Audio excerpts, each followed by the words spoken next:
Cool. So I'm recording. Cool. Okay, so just wrapped up. Beyond cosmetic stuff, and there's a decent amount of cosmetic stuff.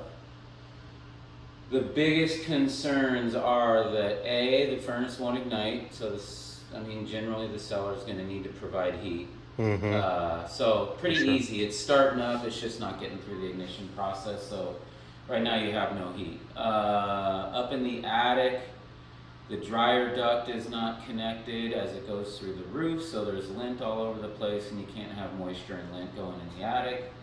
A couple of the bath fans need to be reconnected. They're at the ceiling, but they're not actually secured, so there's a gap. Okay.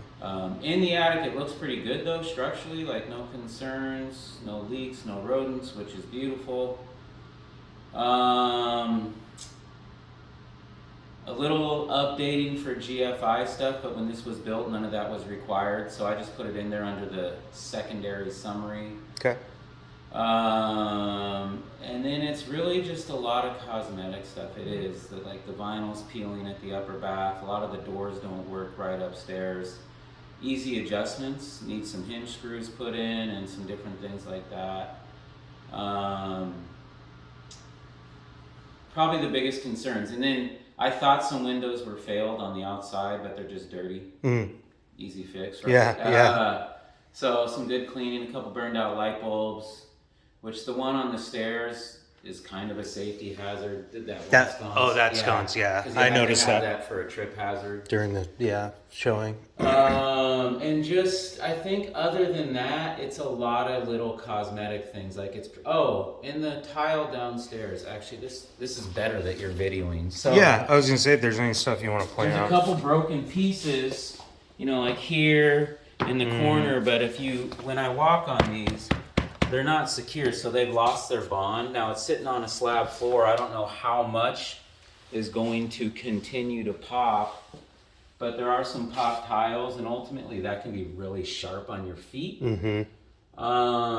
So ideally, kind of hard to reset just one piece of tile, especially if there's nothing matching. I was gonna say, I know from experience, if these are like older, it might be hard to find matching. A match, which is really unfortunate because it's a pretty good amount of tile down there. But maybe an opportunity to do better and update. All through the kitchen. Once it gets to that point, maybe put an area rug over those for now. Yeah. The gas dryer also. So it's a gas dryer, which I think is great because they heat better. Yeah, those are rare. I know. But the dryer duct behind it they destroyed it when they put it in. So it's $15 piece of, semi-rigid metallic dryer vent. A couple window screens need to be redone, and then just this goes back into cosmetics, but a lot of the cabinets just have that wear and tear where the paint's peeling off. They didn't really prep it right, so over time on the kitchen cabinet. Kitchens, bathroom, the blue bathroom upstairs in the primary. Yeah, you're talking about like this kind of stuff.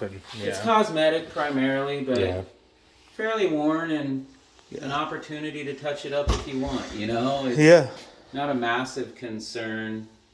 No anti-tip bracket. No one ever does it, but it's a requirement to have the anti-tip bracket. No high loop drain for the dishwasher.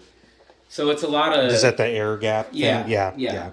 I'll put a sketch in like how to do it right and stuff. It's pretty easy, but it's primarily cosmetic, but that'd probably be the biggest concerns. Okay. So, and they can call me. I'm going to do the report today. Look it over. Call me if it doesn't make sense. Cool. I know right now, tomorrow, I'll be out of the house from like 9 or 8:30 West Coast to probably 1:30 or 2. I'm doing a pretty large house.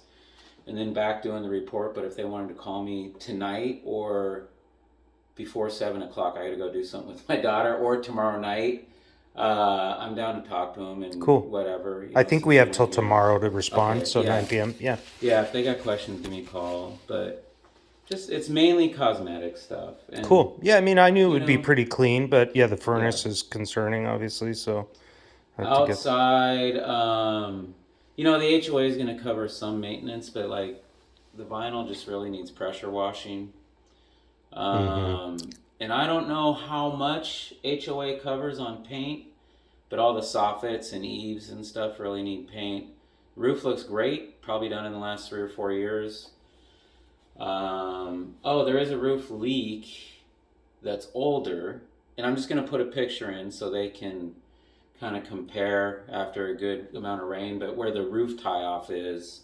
Okay. And those, unfortunately, often leak. But there's no moisture up there right now or anything, but just take a look at it midwinter and make sure it's not still leaking. Yeah. So get the roofer out here. Yeah. Well, that'd be HOA too. Yeah. So hopefully we can get them. Yeah, but it's not, there's no damage like underneath or anything like that. A lot of times those will reseal themselves, which is crazy, but the wood will swell and kind of seal it back up. Oh, interesting. Yeah. Okay.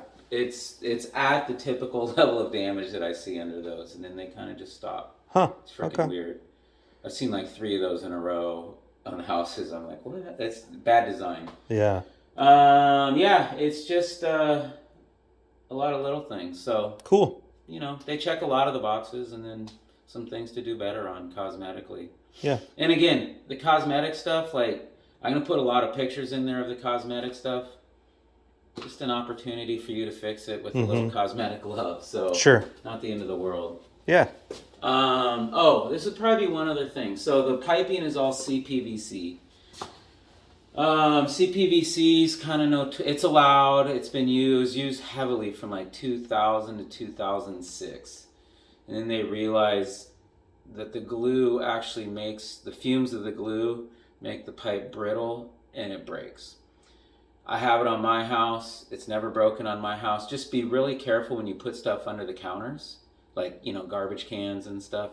Don't try to stress it at all. It's the unfortunate necessary evil. They thought it was a cheap replacement to copper and then realized the glue was problematic on it, which sucks, but it's in millions of houses. Yeah. So just, be careful with it. And PEX is what they use now. Well, primarily? Now, PEX. CPVC was originally like going to be a cheap replacement for copper, and then they realized chemically the glue just doesn't work. Which sucks. Still sold. I mean, I still see some houses plumbed in. They've changed the glue configuration. Oh, okay. So it's still used, but this time of when this was built, it's just older and fittings will be brittle. So give them love, Yeah. Probably the biggest things at this point. Cool. And then if in case, I'll put the pictures in the report, but in case you're ever in a panic, your gas shut off and your electrical are all the way down by the fire truck turnaround at the end of the building, and you'll see pictures of all that stuff in the report. And there's a water shut off. I always like to talk about this stuff in case of panic. But, sure. As you look at the water heater to the left of it in the garage. So, okay. Yeah. Maybe just quick pop in there. Yeah, they'll get the pictures of it and stuff, but I mean, I can keep going. Like this door needs a self-closing hinges adjusted and all that. That'll all be in the report. So the water valve's like right down here behind that table. Oh, okay. Right there. Yeah. Okay, cool. Perfect. So, I mean, relatively very functional.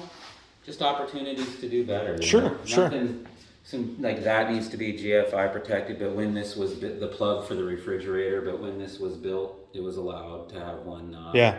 And so it's a lot of updating and then cosmetic things. Yeah, cool. It's good.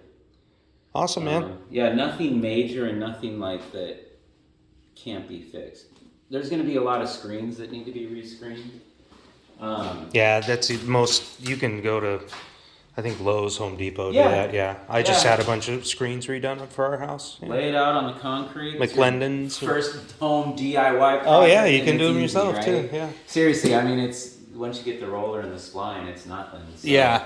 But that's about it, I think, of major stuff that isn't that major. It's all very fixable. What's wrong? Yeah. I can't test the furnace because it's not igniting. I don't see anything disconnected up in the attic, and I'm sure the thing frickin' heats fine, but it needs service to actually ignite. It was just serviced to in like September of 21 or something. Huh. So it's just not getting, it'll go through like 8 different steps as before it ignites. This is common though too, when the temperature changes, it's been off for a long time. Sometimes they'll... I don't know how common, I mean, every other furnace I've checked for quite a while has worked, you know what I mean? But It's not. I don't think it's an expensive part or anything. It's just the seller probably is going to need to get someone out here to make it work, and that way they can move in and not deal with any drama. Yeah, no, for sure we want to get that. So, not the end of the world.